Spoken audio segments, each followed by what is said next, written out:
Assalamualaikum warahmatullahi wabarakatuh. Halo anak-anak, bagaimana kabarnya hari ini?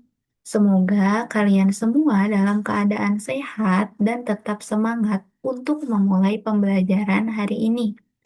Nah, sebelum memulai pembelajaran, coba kita perhatikan situasi berikut ya. Nih, misal ketika terjadi kecelakaan atau seseorang itu menjalani operasi besar. Biasanya itu kan pasien membutuhkan transfusi darah untuk menggantikan darah yang hilang. Namun, apakah semua jenis darah itu dapat diberikan kepada siapa saja? Tentu tidak. Sebelum transfusi dilakukan, tenaga medis itu harus mengetahui golongan darah pasien agar donor yang diberikan itu sesuai dan tidak menimbulkan penggumpalan darah yang berbahaya bagi tubuh.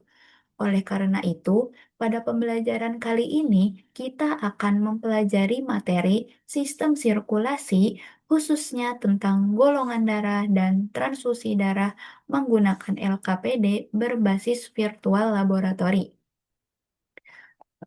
Baik, Ibu akan men-share dulu LKPD-nya. Nah, bisa kita lihat, ini adalah LKPD yang akan kalian kerjakan pada pembelajaran hari ini ya, tentang sistem sirkulasi. Ini ada petunjuk penggunaan LKPD-nya. Lalu, eh, tujuan pembelajaran pada hari ini yang pertama itu, peserta didik mampu mengidentifikasi golongan darah berdasarkan hasil uji golongan darah melalui virtual laboratori. Yang kedua itu ada peserta didik mampu menganalisis kecocokan donor darah pada kasus transfusi darah dengan tepat. Yang ketiga, peserta didik mampu menjelaskan hubungan antigen dan juga antibodi dalam sistem golongan darah. Nah, di mana melalui kegiatan hari ini, peserta didik itu akan melakukan simulasi uji golongan darah untuk menentukan jenis golongan darah, resus, serta menganalisis kecocokan donor dan resipien dalam transfusi darah. Kegiatan pembelajaran ini akan dilakukan menggunakan model Problem Based Learning atau PBL melalui penyelesaian kasus yang berkaitan dengan transfusi darah pada pasien. Oleh karena itu, ikuti setiap langkah kegiatan pada LKPD dengan baik. Lakukan pengamatan secara teliti, serta diskusikan hasil yang diperoleh bersama kelompok kalian masing-masing. Jadi, eh, Ibu akan menjelaskan materi tentang golongan darah. Jadi materi golongan darah ini, jadi apa sih itu golongan darah? Nah, golongan darah itu merupakan pengelompokan darah berdasarkan adanya antigen pada permukaan sel darah merah. Sistem golongan darah ABO terdiri atas golongan darah A, B, AB, serta O, sedangkan sistem resus itu dibedakan menjadi resus positif dan resus negatif. Antigen merupakan zat yang terdapat pada permukaan sel darah merah, sedangkan antibodi itu merupakan zat dalam plasma darah yang dapat bereaksi dengan antigen tertentu. Nah, pada uji golongan darah itu digunakan serum anti-A, anti-B, anti-AB, dan juga anti-D yang mengandung antibodi untuk mendeteksi antigen pada darah. Nah, serum anti-A ini berfungsi untuk mendeteksi antigen A, serum anti-B untuk mendeteksi antigen B, sedangkan serum anti-D itu digunakan untuk mendeteksi antigen resus atau RH. Nah, jika darah itu menggumpal setelah ditetesi serum anti-D, maka darah tersebut termasuk resus positif. Sebaliknya, jika tidak terjadi penggumpalan, maka darah tersebut termasuk resus negatif. Nah, jika antibodi pada serum bertemu dengan antigen yang sesuai, maka akan terjadi penggumpalan darah atau yang biasa disebut aglutinasi. Nah, contohnya, Jika darah menggumpal pada serum anti-A dan anti-AB, tetapi tidak menggumpal pada anti-B, maka darah tersebut termasuk golongan darah A. Jika darah menggumpal pada anti-A, anti-B, anti-AB, dan anti-D, maka darah tersebut termasuk golongan darah AB positif. Jadi resusnya itu positif, jadi bisa disebut AB positif. Nah, dalam transfusi darah, kecocokan antara donor dan resipien sangat penting untuk mencegah terjadinya penggumpalan darah yang dapat membahayakan tubuh. Nah, di sini ada kegiatan pembelajaran di mana hari ini kita akan mengerjakan uji golongan darah melalui virtual laboratory.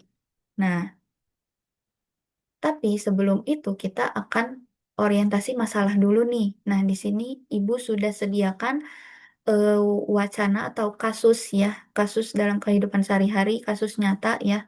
Jadi suatu hari itu terjadi kecelakaan lalu lintas di jalan raya yang menyebabkan beberapa korban mengalami luka serius. Salah satu korban mengalami kehilangan darah dalam jumlah banyak sehingga harus segera mendapatkan transfusi darah di rumah sakit. Nah, dokter dan tenaga medis bergerak cepat untuk menangani pasien tersebut agar kondisinya tidak semakin memburuk. Namun, sebelum transfusi dilakukan, dokter harus memastikan golongan darah pasien terlebih dahulu agar darah donor yang diberikan sesuai dan aman bagi tubuh pasien. Nah, di ruang transfusi tersedia beberapa kantong darah donor dengan golongan darah yang berbeda-beda. Jika darah yang diberikan tidak cocok dengan golongan darah pasien, dapat terjadi reaksi penggumpalan darah atau aglutinasi yang membahayakan keselamatan pasien. Nah, oleh karena itu, tenaga medis perlu melakukan uji golongan darah menggunakan serum anti-A, anti-B, anti-AB, dan juga anti-D untuk mengetahui jenis golongan darah dan resus pasien sebelum menentukan donor yang tepat. Nah, di sini ada pertanyaan diskusi. Nah, jadi ada 4 soal ya, kalian harus berdiskusi bersama kelompok kalian untuk menjawab soal-soal ini dengan sesuai dengan wacana yang tadi Ibu telah ceritakan ya. Yang pertama itu ada mengapa pasien yang mengalami kehilangan darah itu memerlukan transfusi darah. Yang kedua, mengapa golongan darah itu harus diperiksa sebelum transfusi dilakukan. Yang ketiga, apa yang dapat terjadi jika pasien menerima transfusi darah yang tidak sesuai. Yang keempat, bagaimana cara menentukan golongan darah seseorang. Nah, lanjut kita akan ke rancangan percobaan. Nah, jadi di rancangan percobaan ini kita akan menggunakan virtual laboratory. Nah, di mana alat dan bahannya itu ada laptop, koneksi internet, dan juga alat tulis ya. Jadi ketika virtual laboratory, kalian itu harus menulis juga tabel hasil pengamatannya. Jadi nanti ada tabel hasil pengamatannya.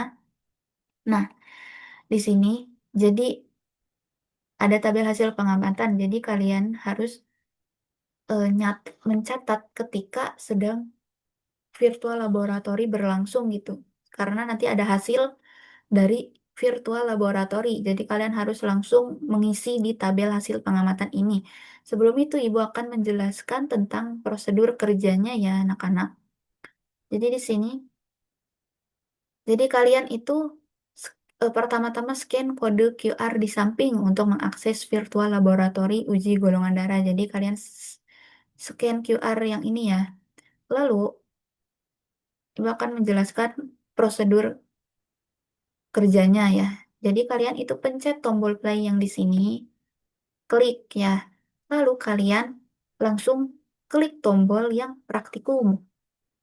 Nah, setelah itu ada instruksinya nih. Nah, pilih skenario dan kemudian klik tombol tes darah untuk memulai tes golongan darah tersebut. Jadi nanti kalian pilih ketiga-tiganya, tapi kalian harus menyelesaikan satu skenario terlebih dahulu karena kalau ingin ke skenario berikutnya itu, kalian harus menyelesaikan terlebih dahulu skenario yang pertama. Jadi ibu akan mencontohkan yang asiden ya, yang skenario yang kecelakaan ini. Nah, klik. Lalu ini ada skenarionya, jadi ada Sebuah kecelakaan telah terjadi dan seorang korban kecelakaan kehilangan darah dan membutuhkan transfusi segera. Uji darahnya sehingga kita dapat memilih golongan darah yang benar untuk transfusi yang aman. Lalu kalian pencet next yang ada tombol di pojok kanan atas. Nah, lalu di sini tuh ada keterangannya ya, pencet ini. Jadi kita tuh ada alat bahannya, jadi ada sampel darah, ada serum anti A, anti B, anti AB, dan anti D. Lalu ada alatnya, ada kaca objek atau objek glass, terus ada pipet tetes dan juga tusuk gigi. Nah, setelah membaca itu, kita pilih apa alat dan bahannya. Jadi tadi kan serum anti A, anti B, anti AB, dan anti D. Terus ada objek kelas, kita klik semua. Ada pipet tetes, ada serum, ada darah ya, darah korban. Lalu ada tusuk gigi. Lalu kita pencet tombol next. Nah, ini ada prosedurnya ada di tanda tanya ini ya. Nah, petunjuknya gitu. Ambil kaca preparat, terus ambil pipet tetes dan ditarik ke darah untuk mengambil sampel darah korban kecelakaan. Kemudian arahkan pada kaca preparat. Ambil serum anti A, anti B, anti D, dan anti D secara bergantian. Terus ambil tusuk gigi, kemudian perhatikan reaksi darah korban. Jadi kalian pertama-tama ambil pipet tetesnya, klik ya. Lalu klik lagi, dan otomatis pipetnya akan bergerak ke objek gelasnya. Klik lagi pipet tetesnya, klik lagi, sampai 4 kali klik. Nah, setelah itu kita beri serumnya, serum anti A, klik. Lalu klik serum anti B, lalu klik serum anti AB, dan klik serum anti D-nya. Nah, lalu kita klik tusuk giginya. Ini akan menghomogenkan darah dan juga serum yang tadi. Jadi kita bisa lihat perbedaannya gitu loh. Nah, kalian harus perhatikan ya di sini tuh kalian harus langsung mencatat di tabel hasil pengamatan kalian karena ini tidak bisa dikembalikan ya. Kalian harus mengingat-ingat ini tuh menggumpal atau tidak. Nah, klik next. Lalu setelah klik next, nah kan ini ada hasil uji golongan darah pada pasien yang tadi. Jadi itu tuh menggumpal atau tidak menggumpal. Kalian harus mengidentifikasinya gitu. Harus mencatat di tabel hasil pengamatan juga supaya tidak lupa ya. Terus yang anti B-nya tadi tuh tidak menggumpal ya. Yang anti AB itu menggumpal, lalu yang anti D itu anti D itu menggumpal juga. Nah, lalu klik next. Nah, di sini kalian akan menentukan nih jenis golongan darah pada pasien adalah jadi berdasarkan data yang tadi. Karena yang pada serum anti A dan juga anti AB menggumpal, maka otomatis pasiennya itu memiliki golongan darah A. Nah, yang anti D itu menggumpal berarti resusnya itu positif. Jadi, golongan darah pasien adalah A positif. Lalu jenis golongan darah yang dapat mentransfusi pasien adalah jadi yang dapat mentransfusinya itu adalah golongan darah yang sesama A-nya, lalu golongan darah O karena darah O itu bisa mendonorkan ke semua jenis golongan darah. Jadi O itu termasuk donor universal. Jadi kalau golongan darah A itu bisa jadi dapat transfusi darahnya dari yang golongan darah O. Setelah kita menentukan ini, kita klik submit dan hasilnya keluar. Nah, hasilnya ini benar ya anak-anak. Lalu kalian lanjut nih ke yang donor. Lalu setelah yang donor, kalian lanjut ke yang child atau anak-anak ya. Nah, kalian sisa mengerjakan 2 skenario lagi ya. Ibu hanya mencontohkan satu saja. Nah, setelah itu kita lanjut ke setelah menyelesaikan virtual laboratory, kita lanjut ke pengisian tabel hasil pengamatan ya sesuai hasil uji golongan darah.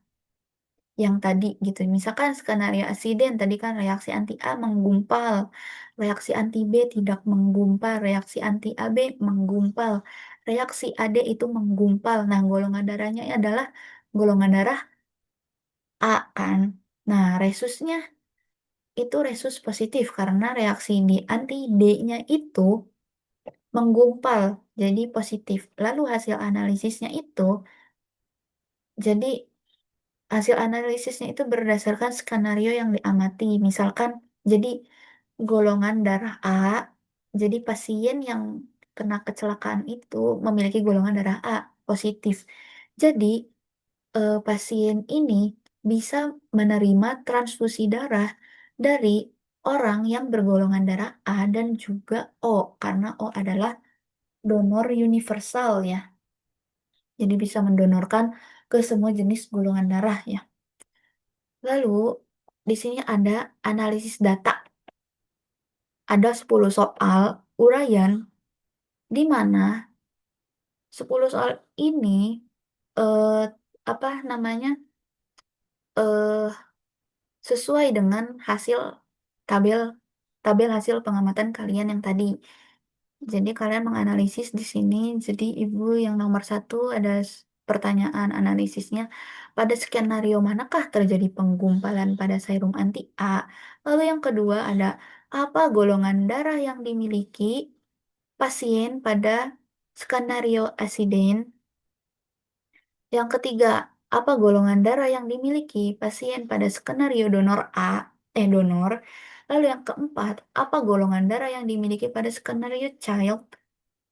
Lalu yang kelima, bagaimana cara menentukan golongan darah berdasarkan hasil aglutinasi? Yang keenam, bagaimana hubungan antara antigen dan antibodi dalam proses aglutinasi darah?